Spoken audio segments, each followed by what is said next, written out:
Welcome to today's episode of Daily Debrief, brought to you by People's Dispatch. I am Swastika, and let's take a look at our top story. The United Nations Security Council on Friday adopted a presidential statement that expresses deep concern regarding the maintenance of peace and security in Ukraine. The adoption is unique as this is the first time that a unanimous statement has been adopted since the beginning of the war. The Security Council recalls that all member states have undertaken, under the Charter of the United Nations, the obligation to settle their international disputes by peaceful means. The communication continued. It also expressed support for the UN Secretary General's attempt to find a peaceful resolution. Now let's go over to Prabir Purkayastha to understand this issue in detail. Prabir, now this is the first time such a statement has come about since the start of the Ukraine-Russia conflict. What is the significance of this statement? Well, it's the first time that both sides, the Western powers who have been pressing for condemning Russia on Ukraine, and Russia who's raised the issue of humanitarian crisis in Ukraine and how it should be or could be resolved, both these have been opposed by each other, and there are veto power countries, as you know. If either Russia or United States or UK or France gives a veto, the resolution cannot be passed. So it needs a consensus. Now that consensus has not happened till date on any resolution with Ukraine. And it has been, attempt has been always to put Russia on the dock. So that's been the dominant attempt by the West. This time, the president of the United Nations Security Council is at the moment basically of the Security Council, not of the United Nations, which is Guterres. Yes. Okay, but the United Nations Security Council, this is a month by 1 month rotation. At this moment, it's in the United States. So it could not have been done without the United States sanction or the United States actually agreeing to it. So why did the United States suddenly change tack instead of trying to condemn Russia as many times as it can, which is what it has tried on various fora in the United Nations, in the General Assembly, the Security Council, in various other bodies of the United Nations. Why it has taken this stance this time to talk about peace in Ukraine and support something which has unanimous support and not an attempt to isolate Russia is itself a little surprising. Does it mean that they now think that the warmongering or the attempt to weaken Russia by further arming Ukraine and looking at a longer time frame of war is something they should really take stock of and let the United Nations Secretary General Guterres try out a peace process, which is what he was there in Russia, he was in Moscow, and he was also in Kiev. So is that a possibility? It's a question mark. At the moment, we have no other signal except the rather anodyne resolution which doesn't say anything, saying there should be peace, which of course nobody can disagree. But given this context, it does seem that maybe, just maybe, the West wants to rethink on whether the war should continue or should a peace process, which is not going to be a simple one, at least given some fresh lease of life. I think that's an important question. You know, the interesting part I find is not that this resolution was done. The interesting point I find is that the Western media has hardly registered it. It has been given as something that has happened, but why it has happened, what could be the significance of it, this is something that has been completely, the Western media has been completely silent on it. And that to me is a little surprising, because I would think this is an important step, this is an important milestone on what's been happening on the Ukrainian conflict in the United Nations. Despite the fact that this statement has been issued, Prabir, the US and its allies continues to send military support to Ukraine. So how do we read the situation now? Well, as I said, that's a continuity. Okay, so they have been sending arms. They have, I think, there's a $33 billion apportioning that the United States has done or has appealed to the Congress to sanction. At the moment, nobody in the US Congress is going to oppose it, except maybe one or two people. So the money flow to Ukraine in terms of arms continues. That is not going to stop, and that part of the process is very much alive. The question is, does this step of a Security Council resolution under the presidency of the United States ambassador to the United Nations at the moment show discontinuity? That is the question. So the continuity is very much there, that we continue to see Russia being attacked continuously, the rhetoric being ratcheted up, military supplies pouring into Ukraine, and talk about also, what shall we say, fight Russia to the last Ukrainian, bleed them as much as you can, weaken Putin. All this rhetoric and all these strategies are being played out. Yeah. This is a discordant note in the cacophony that we hear, or the music we hear from the Western powers. So is it significant, or is it of no significance? That's a question I'm raising. And as I said, my real question is, why is it that other commentators or the media has not taken cognizance of it and at least try to analyze what it might mean? It is something that we'll keep an eye on as to how this staccato note plays out in the long run in the coming Ukraine-Russia conflict. Thank you, Prabir, for joining us for those details. Our next story is from Brazil, where former President Lula da Silva launched his presidential campaign for the elections in October. Most polls show Lula leading over incumbent President Jair Bolsonaro, whose rule has been widely criticized for deteriorating social conditions and a disastrous handling of the pandemic. Lula was president from 2003 to 2010 and was prevented from contesting in the previous election due to a corruption conviction. However, in 2021, his sentence was annulled, making him eligible to fight the elections again. Prashant is with us for more on this. Thank you for joining us on our daily debrief today's episode, Prashant. If you could tell us what are the planks on which Lula is fighting? Right. So, quite a few things, Swastika. It's very interesting to note that, first of all, Lula's campaign this time is being supported by a wide variety from the political spectrum. So, right now there are 7 parties that are, contesting, that announced support for him. A couple of more negotiations are taking place with a couple of more. So, it's probably one of the biggest alliances since 1989, and there's this vast variety, including his vice president, for instance, Geraldo Alckmin, is more of a centrist candidate, and there's this attempt to sort of bring say a variety of political forces together. And also we must remember, of course, the landless workers movement, the MST, which has been rock solid behind him. It is the most powerful forces that has stayed with Lula through thick and thin. So they're also likely to have an important say in this whole movement. So if you look at Lula's campaign, there are a lot of things he's running on, including the fact that one, he's trying to bring back in some senses, the achievements of his previous governments. He was there from 2003 to 2010. That was a high point for Brazil as far as lifting millions of people out of poverty was concerned, as far as employment was concerned, as far as international relations were concerned. Brazil occupied a very important place during that period of time, and a lot of this also continued under his successor Dilma Rousseff.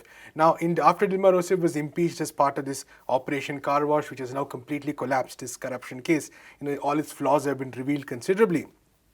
What we see is that the next president that came, Michel Temer, and then Jair Bolsonaro, who came to power in 2018, they have taken Brazil on a very rightward direction. And the implications are now there for all to see. We have had, I think, about 55% of Brazil's population is believed to be facing various levels of food insecurity. The unemployment crisis has been quite bad. The Jair Bolsonaro government's handling of COVID-19 has been atrocious.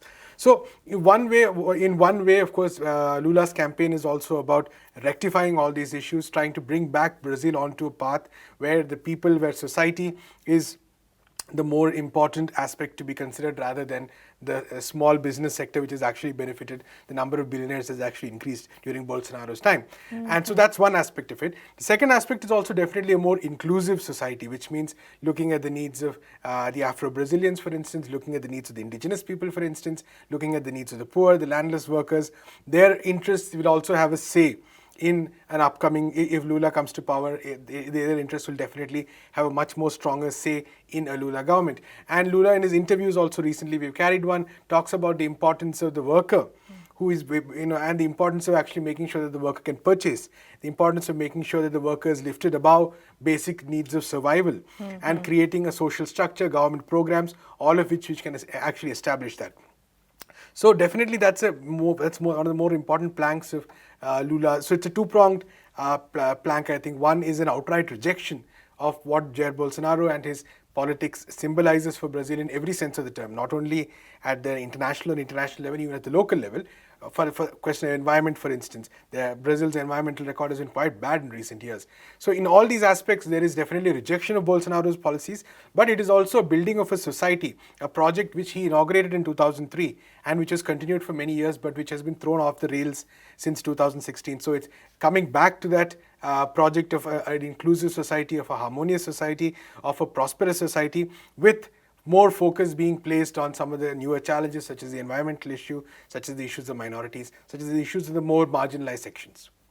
So, actually, you have given me quite a few insights on what are the challenges against Jair Bolsonaro. What about Jair Bolsonaro? What about his challenges? So Bolsonaro is, quite unpopular at this point of time. Most polls indicate that Lula has a substantial amount of lead. Some polls even earlier were saying that he could win outright in the first round in the elections on October 2nd.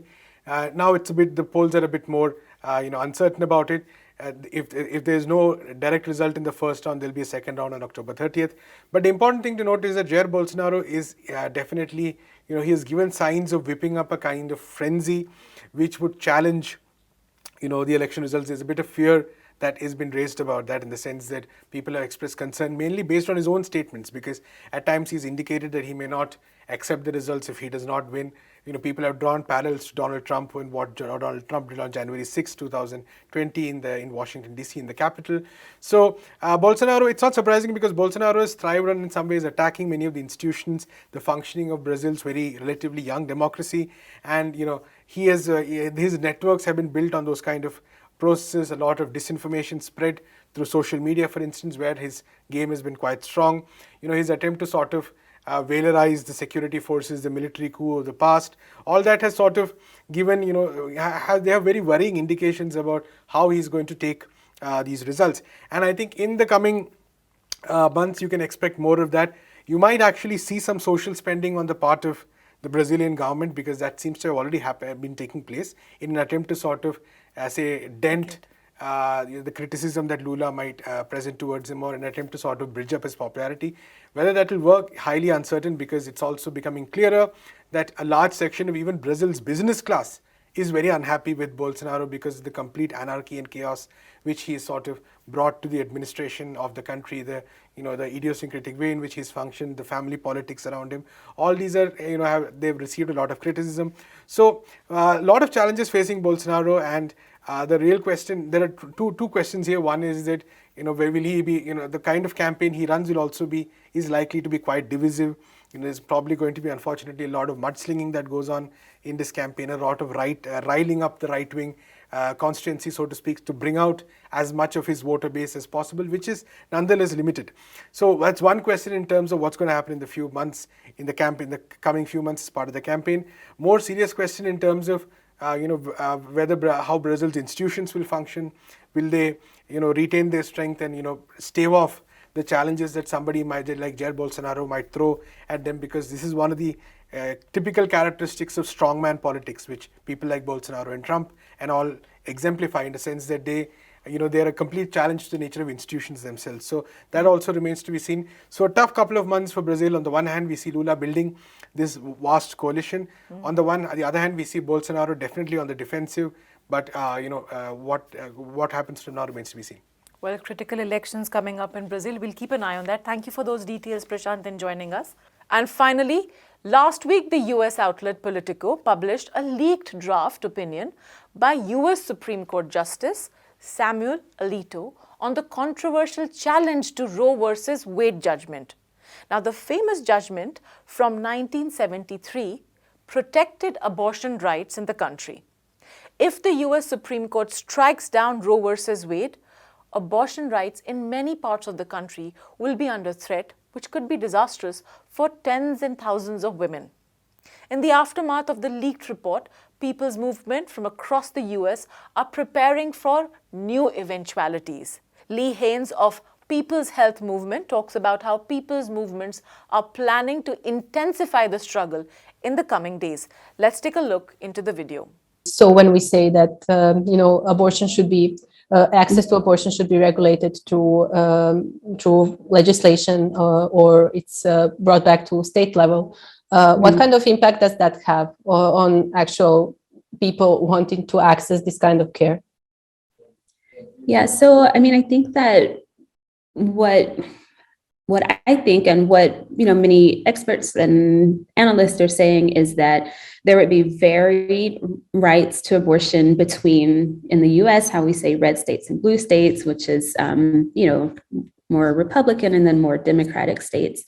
And so, of course, the right to abortion would mostly be gone in those red states, for example, like Texas, where I'm from.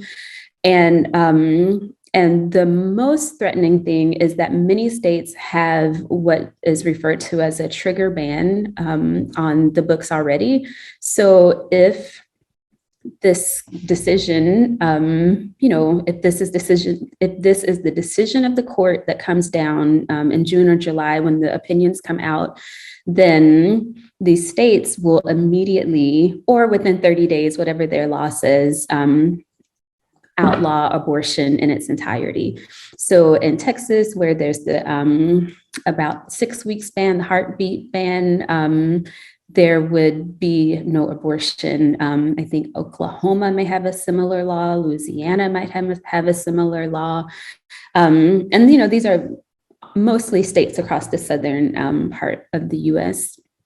And then that would leave people to try to go to the blue states to get an abortion. And so there is the kind of ripple effect or the collateral effect on people in blue states who, have their right to abortion protected. But then if there's an influx of folks who are coming from across state lines to get abortions in their states, then there would kind of be this pressure on the health system there. And also something that the, I guess if I can say anti-abortion states are trying to do is restricting what people can do in other states. So for example, the state of Missouri has a law that at least it's not enforced yet, but it's in the works to where if someone goes to another state to get an abortion, then that provider might be prosecuted. So there's a lot of threats to different aspects of abortion and people being able to get them or not. And if they can get them or give an abortion, then everything is kind of crumbling. Yeah, of course. And I think also something that comes across what you're saying is that even in the case that the Supreme Court rule, Supreme Court decision turns out to be the one that they bring out, it's actually not going to close off access to abortion for everyone. So the women who are like rich and women who live in a specific part of the US will probably still have access to abortion care from different reasons. But on the other hand, if we look at the southern states and people who cannot afford to travel even, so they would be, I'm guessing, the most impacted by this kind of ruling. Okay. I just to add to what you say, one analyst is kind of suggesting that for example, for people who live in Texas, the closest abortions might be a plane ride away. And so like you say, if you have to take off work, can't afford a plane ticket, or, don't have a vehicle that can make it, then, you'll just be forced to carry a baby or resort to maybe, more dangerous ways of getting an abortion. And then there's also the some women have consulted with, for example, nonprofits to be able to get medicine through the mail to be able to kind of have a self-managed abortion. So there is also the thinking that maybe more nonprofits, including international nonprofits, would be kind of filling in that gap for women, even though there's still the threat of prosecution for women who would, use those services and get the medicine and give them or have their abortion at home. Yes, yes. So, and that's quite interesting to see that, it's also quite, I would say, so basically it's very new news. And we only heard about this like yesterday or a couple of days ago, and it's been covered a lot. So maybe what I was hoping to learn more from you is, how do you see movements in the US reacting? We have seen a number of mobilizations across Latin America over the last few months, really fighting for improving access to abortion. So I was wondering if maybe we can expect something like that happening in the US. Or a specific take by the health movement, for example? Yeah, I mean, I think, yes, there are already people in the health movement and the abortion rights, reproductive rights movement at the Supreme Court building, protesting that decision. And I think that, we'll see what we saw earlier this year when the Texas ban came out. If that was earlier this year, maybe it was late last year, but yeah, and what I've been seeing is calls for Roe versus Wade to be codified into federal legislation. So for the U.S. Congress to take action, but that's difficult because of the makeup of the Senate right now and getting enough votes. And then there's also, and I mean, I guess this is a bit of a tangent, but I think it's important. There is also, like, people are thinking ahead to what other rights Roe falling might affect. And the Roe versus Wade case, the legal reasoning was based in the right to privacy, like I said before. And that same reasoning was used to grant rights to contraception, to strike down anti-sodomy laws, which basically outlawed homosexuality, and also the right to intermarry, which marrying outside of your race. And so, so all of these other rights that affect people's health are also under threat. So there is a lot of solidarity across different movements to kind of say that we can't let Roe fall, because then all these other rights might be affected. Thank you so much, Lee. Yeah, thank you.